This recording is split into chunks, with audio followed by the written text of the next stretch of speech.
বাবাহারা এক ছেলে মানুষের অপমান পেরিয়ে দেশের সেবায় বিএসএফ এর ইউনিফর্মে এবারে পাহাড় এসে ধনঞ্জয় সিংহ।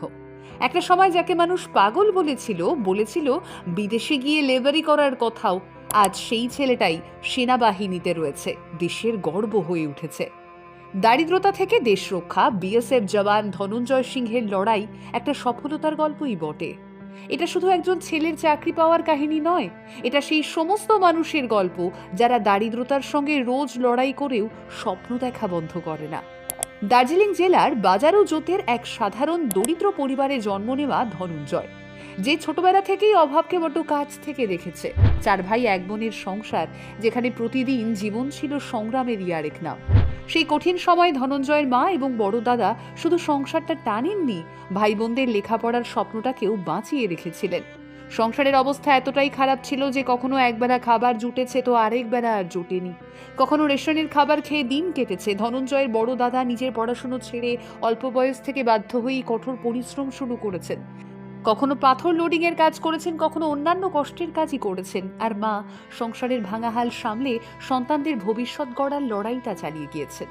এই ত্যাগ, এই কষ্ট, এই অভাবই ধনঞ্জয়কে ভেতর থেকে আরো খানিকটা মজবুত করেছে। 2016 সালে মাধ্যমিক পাশ করার পর থেকেই ধনঞ্জয় স্বপ্ন দেখতে শুরু করে জলপাই রঙের ইউনিফর্মটার। কখনো আর্মি, কখনো প্যারামিলিটারি ফোর্স, একের পর এক পরীক্ষা দিয়েছে। কোথাও ফিজিক্যালি বাদ পড়েছে, কোথাও বা মেডিকেলে, কিন্তু সে থামেনি।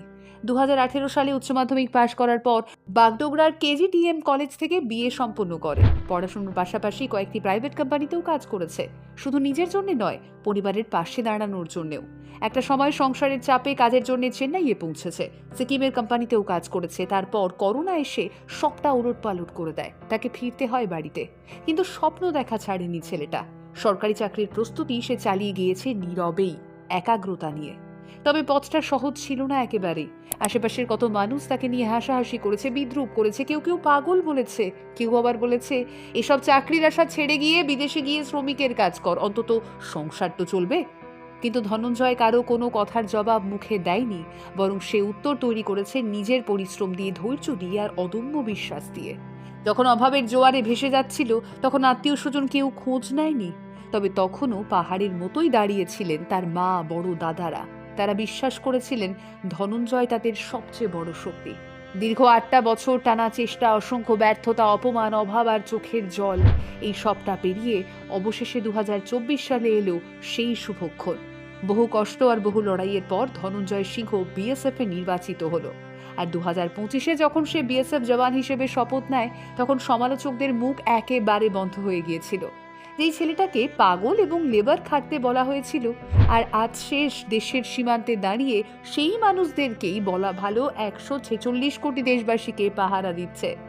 ধনঞ্জয় সিংহ প্রমাণ করেছে দারিদ্রতা কোনো অপরাধ নয়, ব্যর্থতা কোনো শেষ নয়, আর মানুষের কটাক্ষ কোনো ভবিষ্যৎ নয়, হতে পারেও না। যদি মনোবল অটুট থাকে, যদি মায়ের আশীর্বাদ আর পরিবারের ত্যাগ সঙ্গে থাকে, তাহলে একদিন অসম্ভবও সম্ভব হয়। আর তাই আপনিও মনে রাখবেন, আপনাকে নিয়ে মানুষ যদি আজ হাসে, তার মানেই আপনি ভুল পথে গিয়েছেন এমনটা নয়।